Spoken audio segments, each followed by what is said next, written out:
good morning. My name is Fru Nkimbeng, your humble host of the African Hour. The African Hour has been on the air since 2002. We have interviewed mayors, city managers, commissioner of police, and almost all the Ambazonian leaders. We provide this platform to invite our guests to discuss issues and not discuss individual and personalities. Our mantra is to be very respectful and humble to our guests, and we also ask our guests to be respectful and humble to our audience. Today is Friday, August 12th, 2020, and I'm coming to you from the Ambazonian sister city of Lowell, north of Boston, the city where the American War of Independence started with a tea party with the British in 1775. This is a very special edition of the African Hour, and our focus would be on Ambazonia, the Federal Republic of Ambazonia. Is someone who needs no introduction, and his name is Comrade Capo Daniel, spokesperson of the Ambazonian Governing Council, popularly known as Sense Paskin. Comrade Capo Daniel, welcome to African Hour. Thank you very much, Mr. Kimbeng. You are somebody that I respect a lot, a very settled mind, and I've been watching you for a very long time. And you are one of those who have inspired a lot of people. And thank you for the wonderful introduction. You know very well I promote our culture. At the same time, I see myself as a cultural warrior. I promote our culture in a contemporary manner to elevate it to the same standard with the Western culture.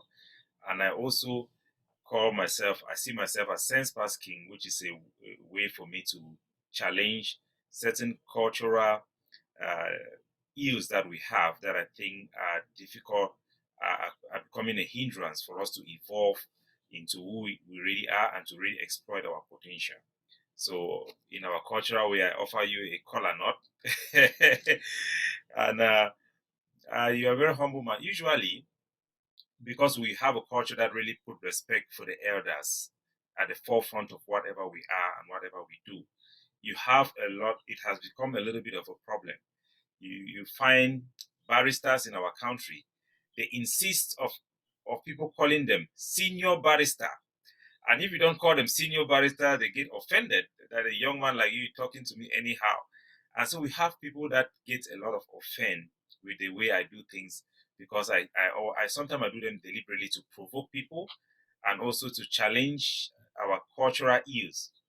And I'm very happy that you are a very humble man. You don't call yourself a doctor, a professor, and I wish you can call yourself a bobe or something like that. But that is a story of another day.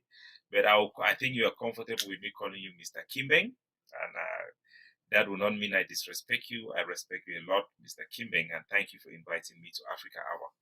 Well, thank you very much. You offer me a kola nut, and by our norms and African culture, and mostly the Ambazonian and West African culture, he who brings kola brings life. And I welcome your offer with humility and would say that by the norms and tradition of our ancestors, please call me Tata Nkimben.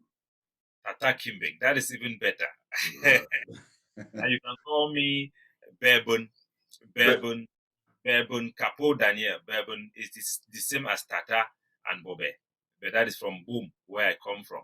Well, when you say, well, that's good. God, that's good. I'm glad, and I'm glad that we've landed. And also, I would like to tell you that as you mentioned about title, I'll give you, I have, when I came to America almost 30 something years ago, I brought our mentality here. I called my professor, one distinguished professor with two PhD from Harvard, one from MIT, and another one from Yale.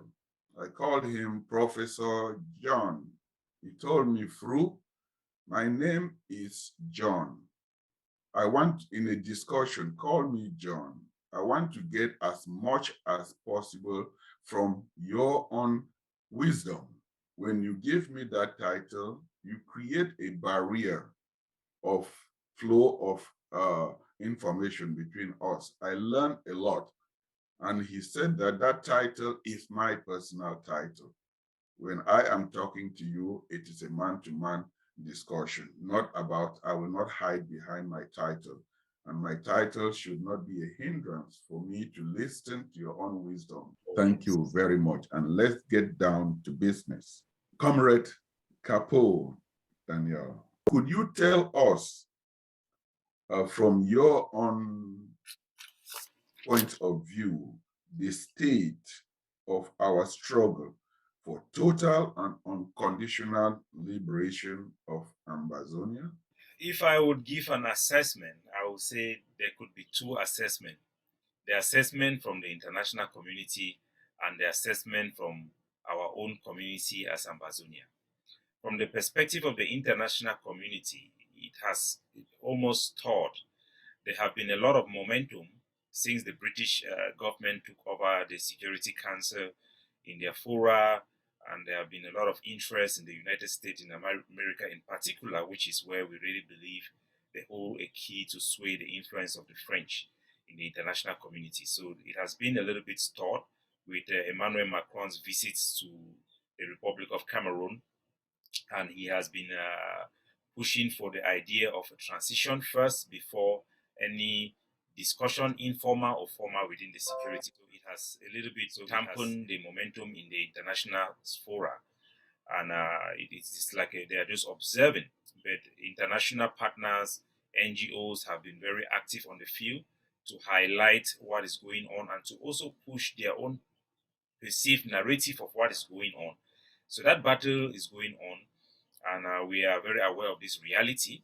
But within our community, we we of the governing council, we are pushing a kind of a reset button in the way our people perceive the liberation, and it has stalled because we really lack partners, genuine partners in terms of content in what we do.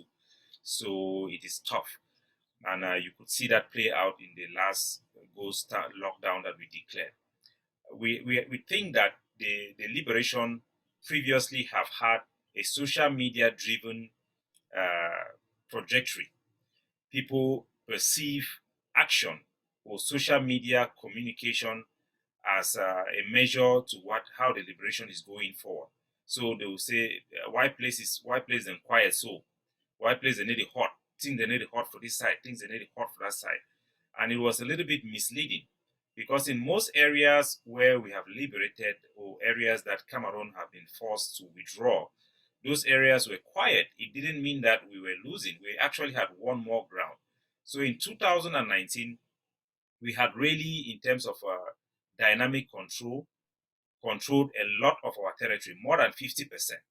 But the perception was not there. People did not get it. And we even had pushback from our own people who seems to just want many noise to accompany the liberation movement. So we thought that was a problem.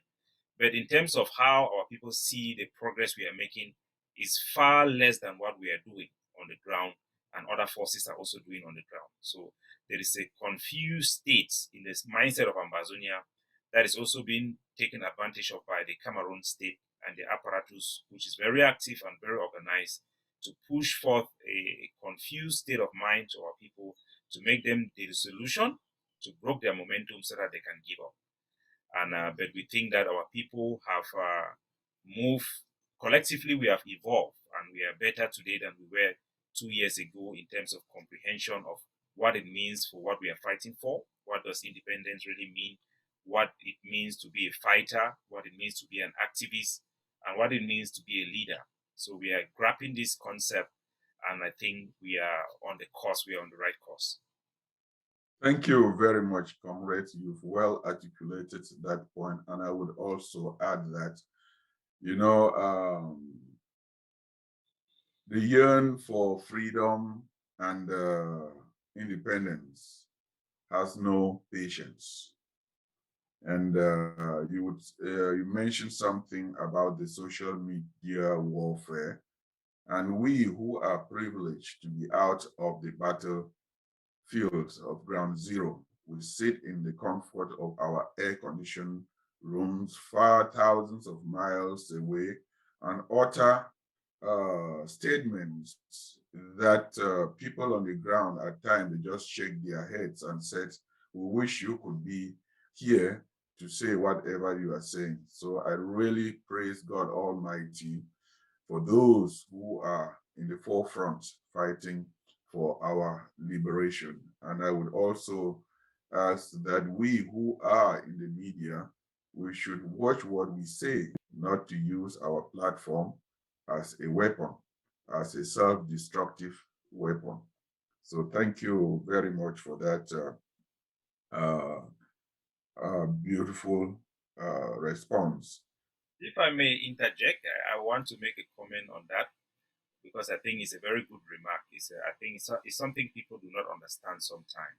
We are very brutal, especially in the Ambazonian Governing Council on social media. And sometimes it's not because we really like to or we want people to be offended. Sometimes our temperament is really determined by the enemy.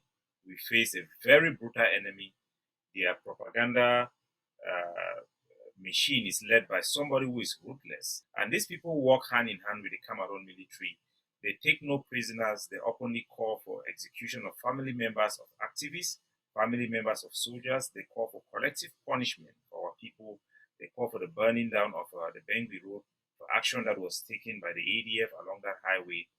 They prescribe genocide. Basically, you have people like Obama, who is a journalist in Cameroon. They also have called for complete militarization, with Cameroon asking their government to put one military occupation forces for every family in our country. They are very brutal, and in a country where we have been in destitution for so long because we have been stripped bare of all dignity, that environment is very, very tough. The language we speak sometimes it's in our classroom they say for class when some picking the over make noise, you put it for backbench. Sometimes you need to put someone for outside already crack picking the head before you go listen for wait till you talk as a teacher.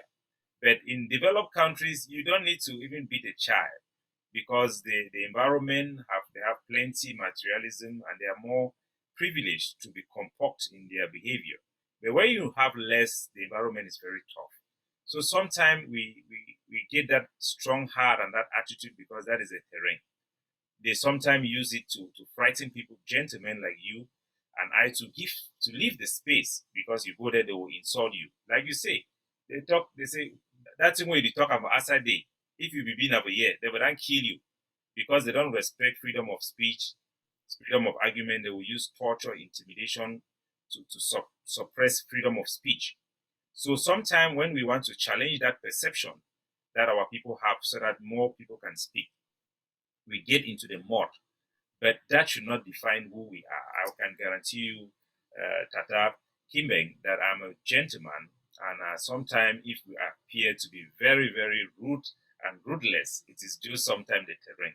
But be very sure we carry the spirit that you have seen in many of our leaders and the people who have come before us who are gentlemen and who preach no violence. We hope someday, after this thing is said and done, we can go back to our regular life, keeping away that mentality of a war, war mindset. And for all children who are watching me on Ground Zero through this platform, please you remember to be who you are. For some of us who have become something else, we do so for you and for our country. And sometimes, if you don't understand us, talk to us and we will explain ourselves. But for the most part, be very sure that we carry the gentle spirit. Thank you very much. The people who hold the microphone, we should use language as a positive tool to advance our struggle, not to tear ourselves and be agents of the enemy. Thank you for that. This is a very critical moment for Ambazonia. This time, we have been sowing the seed, and the seed that will propel us to the next generation is education. September is just at the corner, and I believe right now there are schools are coming back. What is the state of the education as school are starting soon? Could you give me your opinion? Oh, yes. That is an area where I really like to talk because I've campaigned for it. Trust me, I've campaigned for it for so long. And the Cameroon government school banned by the governing council, and I think the IG and the other faction also have upheld those ban. Some have not provided very comprehensive policy for education that we have, and I think for the most part, most of the other organizations support that stand. Cameroon government school have been banned, and we are going to be more aggressive to implement that ban this year more than last year because the Cameroon state, the prime minister is politicizing that particular issue.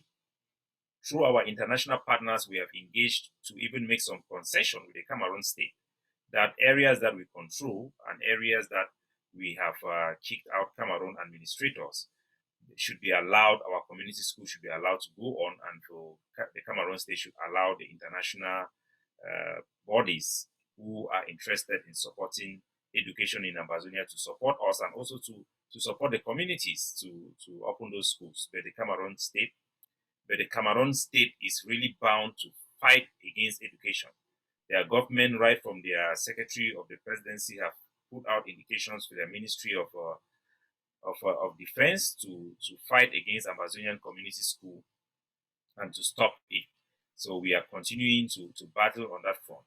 We have, as the governing council, we have opened 8 schools. That means we have financed, conceived, and opened 8 community schools. We have also encouraged through our other sister forces to open 3 schools within Ambazonias, and we have had 14 communities to open schools on their own. These are schools that were just set up from the root upward. This is a school that existed before 5 years before this struggle started. And we have allowed several mission schools and a private school to transform themselves as community schools and giving them some guidelines on how they could operate with the sensitivity of the wartime, not to put on uniform, not to play Cameroon anthem, not to be used to participate in Cameroon propaganda marches on 11th February, 20th May, and to close when we ask them to close and to open when we ask them to open, and certain things that are discussed with them bilaterally. So we are in a better shape this year than last year in terms of education. The whole issue now is the projection. Our people face a very powerful propaganda machine from the CRTV and local FM, and you have heavy microphone like that of Diongote, who came out to give really false statistics about education. As a matter of fact, this year, the end of this year, the last part of this year, we have seen a reverse migration of students from La République to Cameroon, our students who ran into La République to study. It might be driven as a result of financial difficulties because most of their parents are surviving out of subsistence agriculture. But we have also attracted students by opening community school and be flexible to allow their villages to open community school. And some of our students who had gone into the Cameroon Republic for studies are now returning back home to studies within our community schools. So that is a really big progress for our people. Thank you very much. You laid it very well. Education is only as good as the minds of those who control the curriculum. Having had the privilege of attending primary school, English primary school, and having a first school living certificate, and also attending French primary school and having a certificate d'études primaire élémentaire, I understand that our system of education is so solid, and in the way that it educates the mind to question things and not just swallow and get things from the authorities.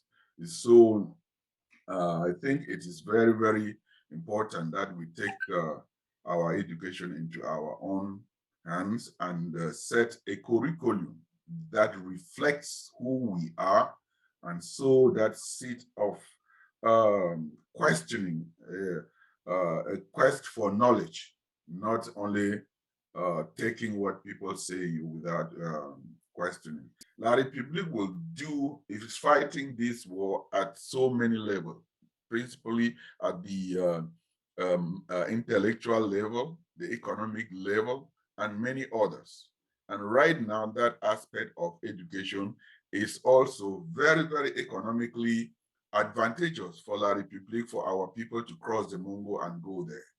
Now that our great minds are starting and creating an educational system for us, La République will resist by all means necessary, with propaganda and all what, to instill fear in our people coming back. Why?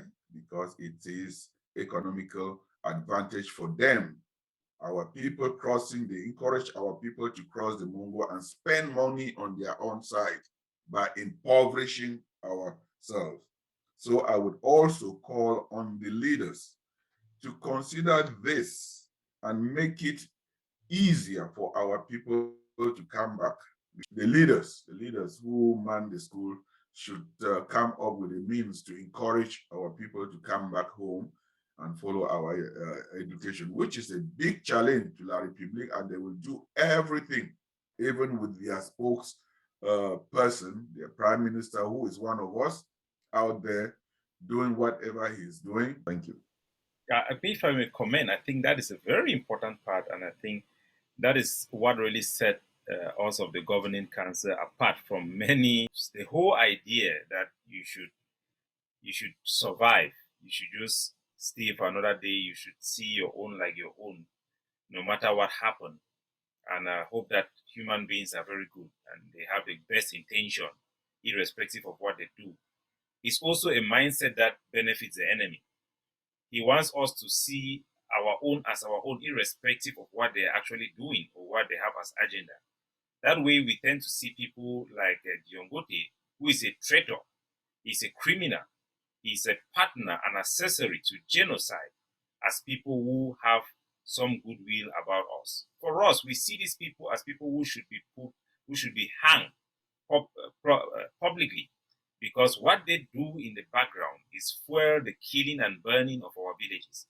And when you look at the parents who have lost their children, for us to give them a sense of worth, we must be able to call these people out for who they are. It is true that for Cameroon, just like the slave masters to control the plantation, they have to use people who are slave dogs, to give them some privilege, or what we call privileged slave, so that they can pacify us and ask us just to wait. But sometimes you need to break.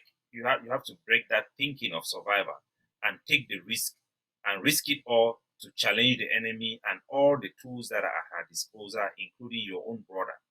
If your own have become the reason why the next generation will remain enslaved, that person is a traitor, and it is acceptable customarily internationally that traitors should be executed. Even in the United States, that is one of the most advanced democracy that respect human rights in their own conscience, which is reflected in their constitution, prescribe death sentence. Minimum sentence for traitors in America is life imprisonment without parole. So we think that we are very kind, we are very gentle, but the Cameroon government is taking advantage of our kindness and our gentleness. And they sometimes use our own to provoke us. They call them agent provocateur, to provoke us, to distract us.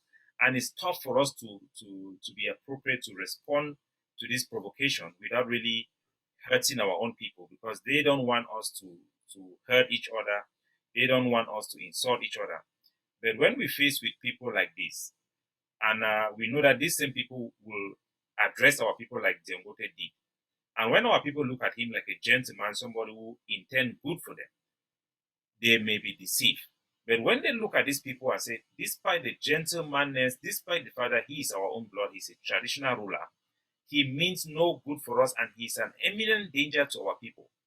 There are a lot of people who are chiefs who are in exile because they cannot even live with our own people back home because they are an obstacle. They will sell the village. Our forefathers had sell slaves for bottles of whiskey. They had sell children out for guns from the colonizer.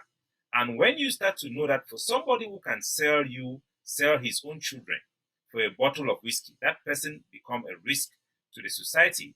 He must be, how they call it in countries. I don't speak English. I speak pidgin English. You have to isolate him from the community. In America, they put you in jail. And in some cases, if they have actually committed harm, like in the one of Dangote, we know he have blood in his hands. We know he partners with the strategies, he recruits people and they bribe people to show where forces are to identify people who are oriented towards independence to kill them. So we have to tell our people that these are people who deserve to be killed. They present an imminent danger to our existence, and that is how we treat them.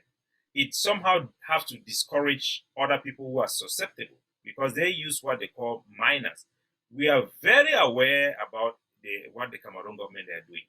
They look for your own countryman who is an ex-gendarme and ex-WADA, and he will call you sometime and send you small money in the village.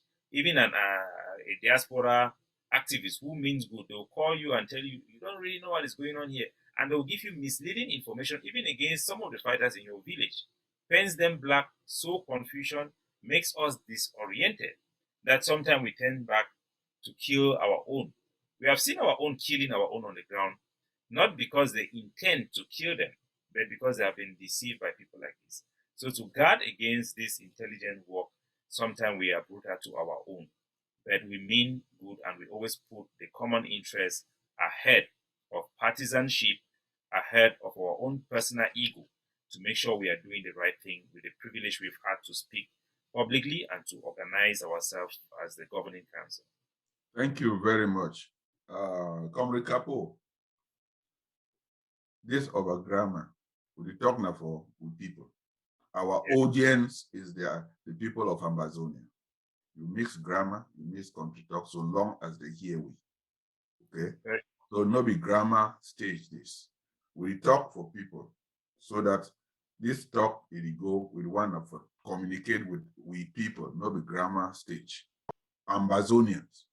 So when you talk, you mix them with pidgin, you mix them with country, you mix them with waiting, so we do them for ground. No be grammar stage this. But thing where me are equally just stop. I say, you know, you talk about the slave master. The two slaves, then the farm slave and the house slave. Thing where you don't talk, I agree. Because the Minister of Territorial Administration, where everybody know, that one, if you call and say, na a house slave. They here, I know if he confidently talks to someone where they inside fire, where they Yaoundé or where they Douala, it still work for the system. They get money, then they pay you. And you go for your house, you get about 50 Ambazonians where it feed up. If we want to talk or say, call these people devils or whatever, if they don't feed this with brothers, me when me are there thousands of miles away, what can I do? And now you with me are just talk say for we, whatever we do in public, we And should I be. remember say when they take care for those their country people and their family member the way they don't bring them for Yaoundé. No, me I tell no, this one will cut short. This I say I don't know for we. May I finish this point? I don't know for we. Okay. When we talk all that one, when you talk to a family member, an Ambazonian or Ambazonian, I don't hear some way they just pick them for road where you don't know them, it help them. But it help them because it gets somewhere where it did it for La Republique, it gets some sugar, they come, they put on for Gary order the I know because now two sides. Now we mean that you this so now two sides of the discussion. We want our people may they see the other side, and also want our people may they see the evilness in the whole to Satan become to you now in the package of an angel. And if you the approach to, you give that benefit of the doubt. Say them where they on the ground so that they do certain things under the light because they want to live another day for take this struggle further. And when the dark shows on, many where we talk say now sell out so that they give we information. But during the day, they know fee act. But if we see that one that when a bad one, then we point them out so that may they know say blood of our brothers and sisters is there for their hand. Over to you, comrade. Yeah, would they always tell them, say, everything get price. As them there for that place today, they take care for family member, they help country people, they run war camp for your own, they other thing them. Now also because of them, where Cameroon is the key people, because poverty where this colonialization it don't bring them is the key past the war. Plenty Southern Cameroonian they don't die way, they never kill them now bullet when are hungry. Over 2 million of we today will dey for diaspora with plenty way na lack of opportunity don't drive we pass the one the way they don't run in a war. Because you calculate the population where they don't run for the war for 5 years, you don't reach the one where they don't run before war for diaspora because they don't take all opportunity then. May we know say as the people they good so for we. Now sometimes because of guilty conscience for them, if they see way for stop this struggle becoming then continue for the benefit, they will stop them because they don't care about the common good. At one time we need to know say that the common good will be more important. We know say they do some good things them, yes. But it better me than act like our forefather, where they be come up for Enugu, for Nigeria, for Eastern Nigeria, for the common good for the Ambazonian people, because they don't be feeding table our own things that for ask money for Nigeria, their parliament, for be our interest was not addressed in the parliament in Enugu. So all of our parliamentarians, then 15 of them, then decide to declare neutrality benevolent. That big word we mean they decide to come out, come back for Buya. They abandon their salary and all their arrears and all their things there. So these people, the way they do good for way than they for Yaoundé. If then see say if plenty people they die, pass the one way they feel help them. Me them abandon Yaoundé, come back me always suffer poor. Now say we go take them even get chance for become better. Now why that will be asked and say me all parliamentarian they give una good money, give una money for project, una cocoa other money, but it can't end only for una pocket. Even if una use that money, compare them with way to where the people they take them for our land, it be too big. Now it's also foolishness. Their goodness is not good enough. Better come back home.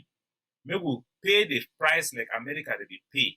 For America, during the time for Boston, for place where they be carry even tea where they be very precious goods. They be take and throw away. The logic of Mr. Fundi, it not expire. Because Fundi they come, they ask and say, why boy did the cash brasseries me but they broke them? They go take them in but drink up. He go tell say, why the cash money motor for Pamo, when they born and upon them. They don't know. Say for this time for we forgive freedom.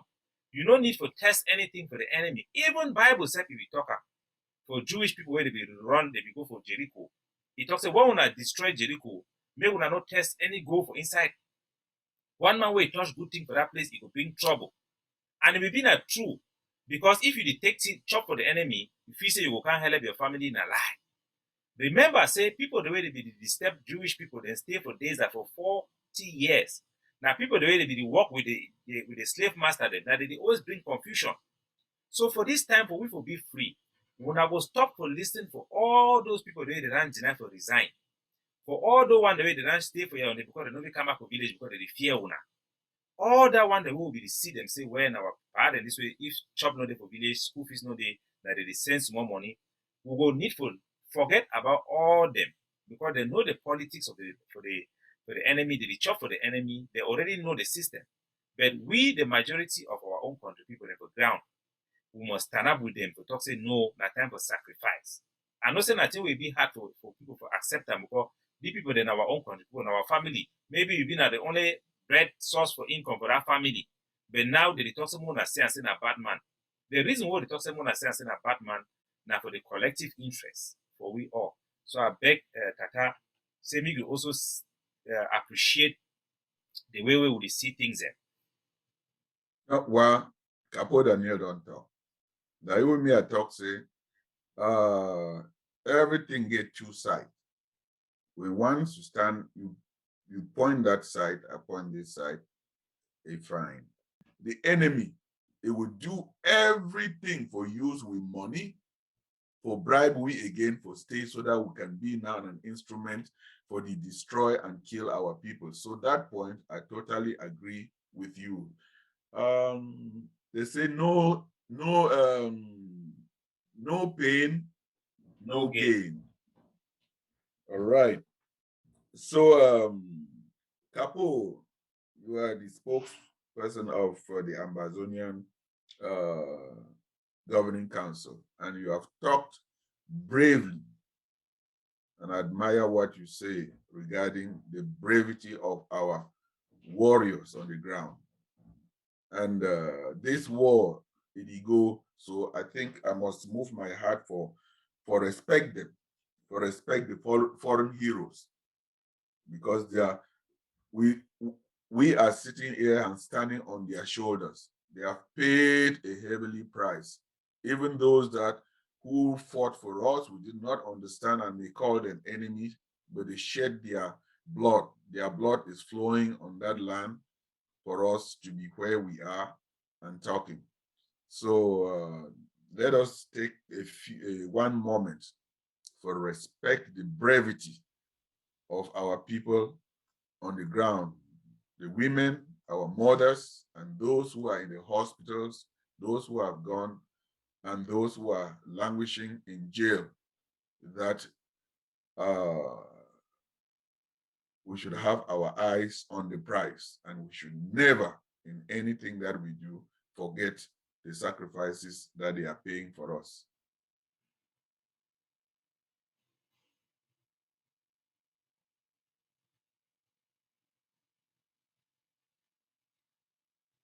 Thank you. Ambazonia shall be free, and they will forever be celebrated. So, Capo, what do you have to say about our fighting force on the ground? Our women, our men, our children, our fathers, everybody who is putting their life on the line to see that we reach Boya, and we will ultimately reach Boya, no matter how difficult it is. It's one step, one block, one rooftop, one neighborhood at a time. Oh yes, our boys have risen up to show the Bulu Beti people that our own mothers can also give birth to people who can carry gun and defend their homeland. They are putting on a brave fight under very tough circumstances, and from a defense point, they have what it takes to free the homeland. But we are not there in terms of tactical approach. The War Council of the Governing Council had tried to get some trainers on the ground initially when this struggle in 2015, when they had the conception that they might need to invoke self-defense. They had people like Sheikh Kavi, Benedictwa, who went on the ground. They recruited boys, including Grandpa Fobali. He was one of those people who were there. They trained them in the forest for over 9 months in the forest to prepare the leadership that can then go back into their various community and recruit other boys and train them so that they could defend their homeland. But as it has turned out to be, the political education they give them was not good enough because they did not take into consideration other factors that had played out. But right now, since then, you have many groups that have come up that are formidable in their own mindset, that have also developed their own political identity and ideology, and we are very diverse now. So we have a challenge for collaboration. How do all these various groups collaborate with each other so that it can help them share intelligence, share material, even protect each other? As the ADF, we do have that network within our structure, but we are not the only ones on the field. You have other groups that are also on the field that are very strong. And sometimes Lack of collaboration is a challenge. Our forces are forces that usually, our formation usually migrates. They move from one area to other areas. We are able to gather them and be effective in carry out certain operations or to project certain force for our international partners and our communities for the sake of recognition and stuff like that. But when you don't have collaboration and good communication, it becomes a problem. A force can arrest another one simply because they don't understand you or they perceive you to be a threat. So that is a big challenge. And not to keep that, but I think for the most part, right now, our priority is to upgrade the tactics on the ground, the military tactics. We are lacking behind. We had brought in an IED that was very effective, but when it comes to combat tactics, our soldiers are not still up to what we expect. We don't lack bravery. We have more soldiers than we have guns. We have more people who are opting to join the self defense. And we will get there. We are in good shape in terms of defense. We have our peoples, our donors are still very motivated, and we hope more people will join and support self defense in terms of financial support and also to contribute themselves. The biggest breakthroughs we have had is our capability of recruiting diaspora who have military experience to inspire them and help them to go back home and to train our forces so that they could have that military know-how to be able to carry out tactical operations. So we will continue to do that. We have not reached there where we can have diaspora units to train out of the country and then deploy or to gather their expertise and gather in our area in one area and be able to participate. We are still working towards those areas. But right now we are still in good shape because for the most part this is a resistance. It's not like a contemporary war where you have one standing army fighting with another one. It is a collective struggle that involves both the civilians and the Ambazonian forces. And our formation is still that of guerrilla tactics. We incorporate it with a little bit of what you see in Somaliland, which is a self-governance approach to empower our people as well. But we will never lose track of the reality that we are under occupation, and Cameroon have overwhelming power. They have the capability of slicing through our territory like cheesecake and reach wherever they want. But they lack the ability to stay there as long as they would want to, or the ability to be in every place at the same time. We know their weaknesses. We have studied other movements and other people who have fought to decolonize their territory and have independence, and we are definitely on the right place right now. Thank you very much. You mentioned one point which I picked from your discussion, and I could sense the frustration is that communication and that unity amongst our different factions. And with La République having advantage of technology and doing using everything to fracture our communication and also keep us the divide and conquer strategy amongst ourselves. So I think it would be very, very good that our leaders, mostly our armed wing on the ground, should come up with very important communication strategies so that they are each other's keeper and they communicate and know that we have one enemy and that our main focus, should not be turning the guns on ourselves, but let the gun point out at the enemy, because the enemy's strategy is to make us fight their war for themselves by turning us against ourselves. I think if we can really overcome that and based on educating our people that united we stand and that divided we fall, and it can only delay our march on Chiboya if we are divided. So I really call and pray that those who are on the ground and those who are in the diaspora supporting our military wing, they should continue to do that and even double their efforts. And one aspect which you mentioned, which I think is very, very important, is that, even in the Bible, it is the diaspora that revived and brought back the dignity of kingdoms. A good example is it is the diaspora that stood up for what we have today as Israel. And so we should equally rely on our diaspora to get the knowledge that they have acquired across the globe from the various military strategy to do whatever they have and whatever they can to enhance our brothers on the ground, and that our brothers on the ground too should be very, very smart and take some of this information with a grain of salt. Thank you very much.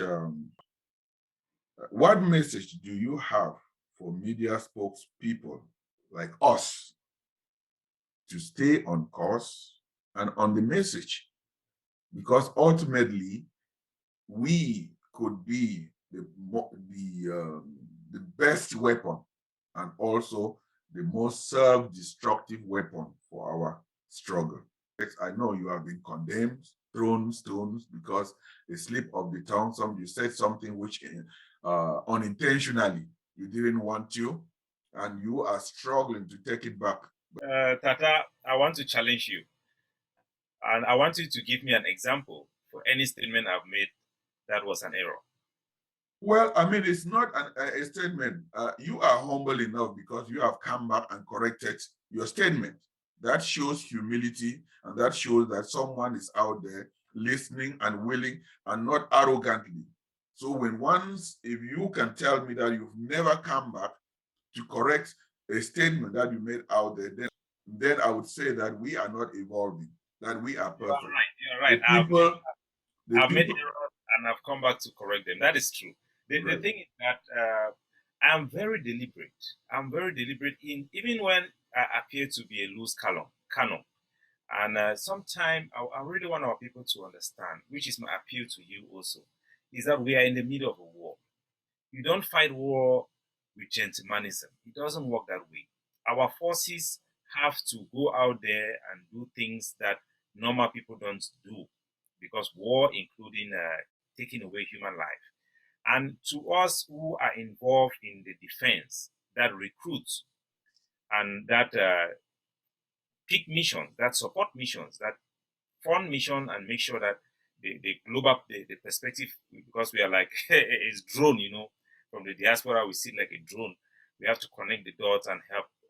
For during a wartime, if you look like in America, before a war, there is a preparation of the mindset of the people. There is a deliberate uh, weaponization of information and news to demonize the enemy in order to prepare the morale of your troops. And in our case, we tap forces, recruit forces from all walks of life. And for them to be able to see the enemy and take action, it requires that they perceive them properly and have that courage to pick up the guns. So we want more media people to call on the youths to pick up arms. We want more media people to see Cameroon military as terrorists because they are terrorists. If you look by definition, what they are doing to our people is equal to terrorism. If Russia have been declared by Latvia today as a terrorist state for their actions that have been documented by other humanitarian work, which some people may agree or not, then why is some of our activists not still calling Cameroon military terrorists? Why are some of our media men not calling? There are gentlemen like you, and there is other one guy, I like him so much. He have a show as well. Some of our comrades, they are very gentle. You look at them and it reminds you of John Foncha. But we want to see Jwa. That's why you see on my platform, I put a picture of Jwa. Jwa represent that indigenous amber blood that would take no nonsense. And in particularly in a time of war, we need to give that moral authority. Look at CNN. When America is preparing to attack any country, you see their language will change. And the way they will call their soldiers will change. Our soldiers, they lack the network that the ADF enjoys because ADF have a big voices like Capo, Daniel, Lucas, Asu, Benedict, all these people who are on their head to make sure they hold that ideology strong. But you have the restoration forces, the AMF, and the various other forces that are also active. They are doing a very good job. But they are lacking in terms of communicators. that put them in that disciplined mindset, and they sometimes fall short and they will do some small things. It's not unique to them. We also have them in the ADF. But what I'm saying is that I want to see people like you being involved in defense more, even though you are not a defense person, you are involved, but in terms of ideology, raising issues that you see in a way that will help the boys. In Akwaya, we have had a situation where Ambazonian forces were lured by Cameroon agents into engaging in communal violence that have resulted to over 80 civilians dead. I and Lucas Asu were practically the only one on media talking about it. And even though those forces in that area are not directly under the control and command of the ADF, but we managed to establish some rapport with them and enable them to abandon the path where they had been provoked into. And it has saved a lot of life. And imagine somebody like you that everybody sees at you and they know you cannot kill a fly. But you carry the spirit and the love of our country and you speak so well. They want to get that authority from you. And I want you to see the role that somebody like Sissoko played, which I know you help him a lot. The role Sissoko played was to attract a certain segment of our people that would have never turned to patriotism or nationalism. He had that appeal that nobody can take away from him. You as well, you have it. Everybody have something to offer that is unique, and don't fail to use it, my brother, because there are a group of people who are donors who are so lukewarm that I believe when they hear people like you talking about self-defense, always make it a point at the end of your show to tell them support self-defense, support any group that you want. It will be better because now La République du Cameroon, their agents are supporting self-defense for their personal safety more than Ambazonians in the diaspora. Ministers who want to go home and bury their dead, they call the Ambazonian fighters, the money they give them to allow them to sneak back home is better than money that some people in the diaspora are doing. So if enablers are paying for defense, please use your platform to raise money for self-defense directly. I love your passion. You make I listen to you maybe more than the way you may think. But I pay close attention to you, and I believe there are a lot of people who do. And please channel that message to them to support self-defense actively, not passively. Comrade Capo, you said it, but I would tell you this. I asked that question so as for you to educate our audience. That you make certain statement because you have to, in your position, you have collective information. And you are making those statements so as to inform and educate the people about the strategy that we can win the war. And that they should not, even if they don't understand, you as holding that microphone is like holding an AK-47. You have to sensitize and also educate our people on the ground. We have our unique styles. If I turn to do what you are doing, I would not be effective. I would encourage and not discourage you to continue doing what you are doing. But I would not criticize you. But my question, my problem about us, mostly in the diaspora, about this struggle, is instead of focusing and doing what you are doing perfectly, we take our eyes off the prize and be criticizing someone who's doing what they are doing. Then you get our people confused. If we can compliment each other and praise them for what they do, what they are good at doing, I would not encourage you to do my job because you would not be well wearing my hat. Yeah. So let us all concentrate on what we know how to do and do it very well without throwing stone at each other. Our ultimate goal is by all means necessary, we should get to Boya. Thank you, sir. Well, Capo, we are almost rounding up, but I cannot go without, but I would like to find out from you, what is the most difficult part of your job as the spokesperson of the Ambazonian Governing Council? I will give you one word. My toughest part is Chris Anu. Because, like you say, we really have to complement each other and not be trained. So it's confusing to our people. That is the biggest danger, irrespective of our intention. And I do deliberately poke people and trigger people for a result, for an expected outcome that will be benefit for everybody. But when another Ambazonian cross the line and say things that dishonor the people that we serve or people that serve under me, and it's a very tough one.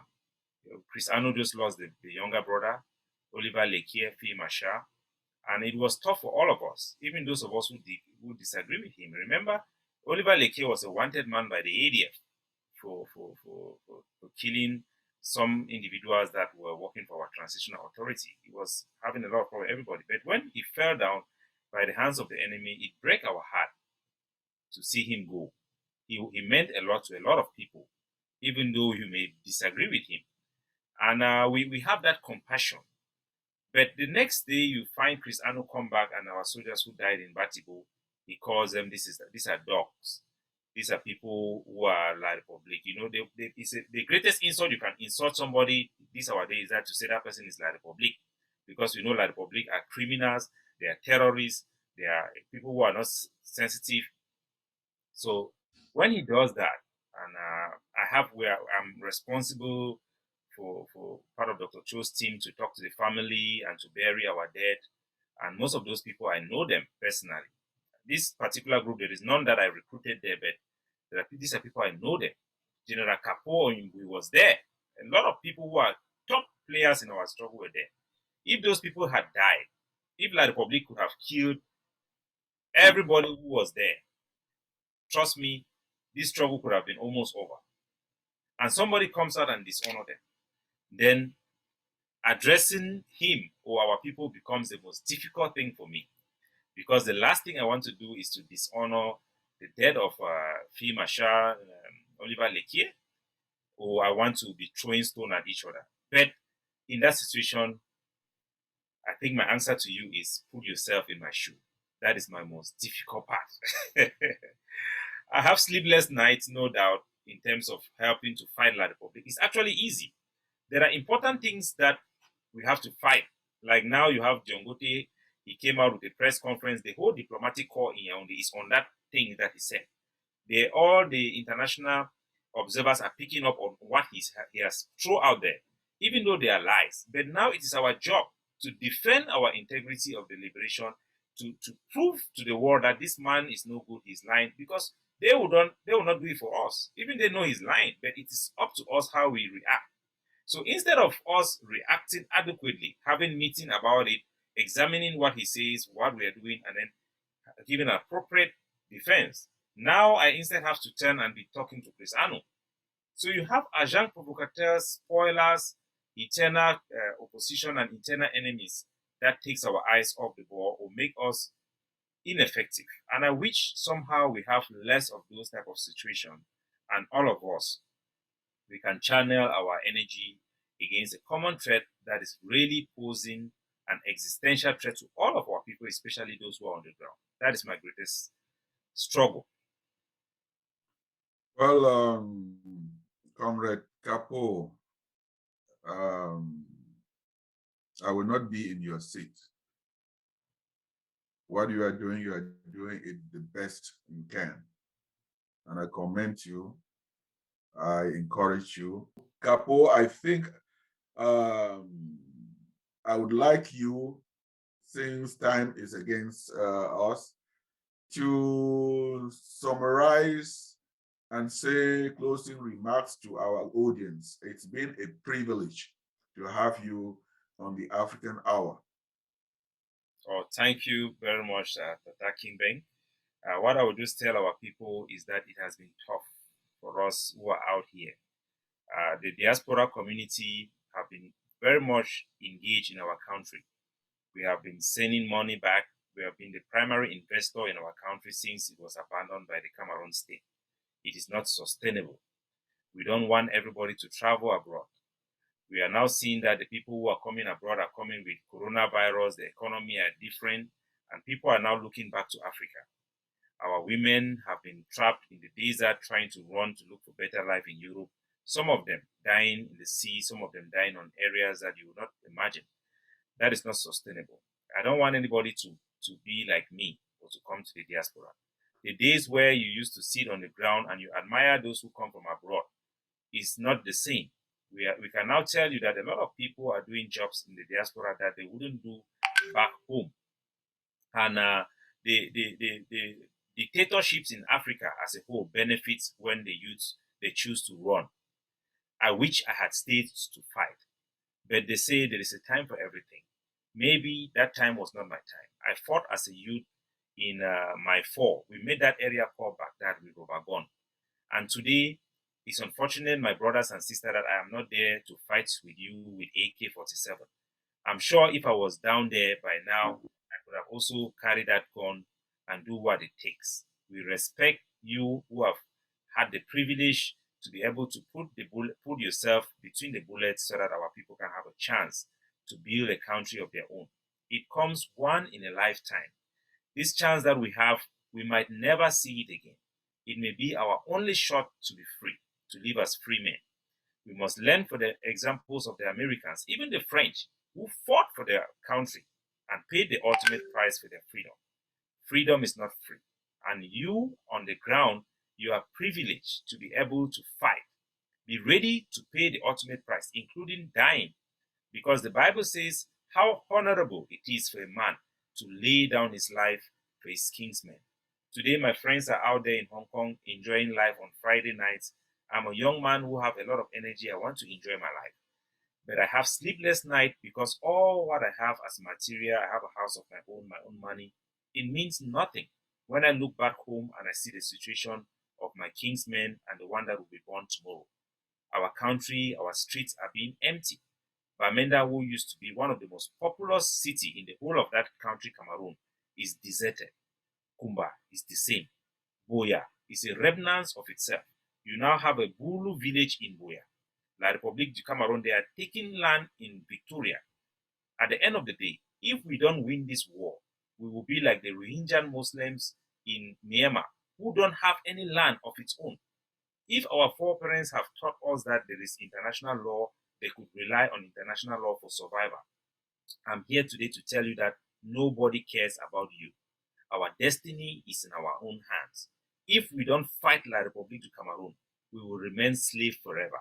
It is a tough thing to do, but it is something we must be ready to die for it, and we must do it so that we can give to the next generation what we don't have for ourselves today. Thank you very much. Well, on that note, Capo, we must fight from the Bamenda Highlands all the way to Mount Fako. We must fight from all four corners of that land. We must fight till we get to Boya. And we have to use all means necessary. All means necessary. As you said, our freedom is in our hands. It is a do or die. Give me liberty or death. Live free or die. It is our mantra, and we must prevail. Forward ever.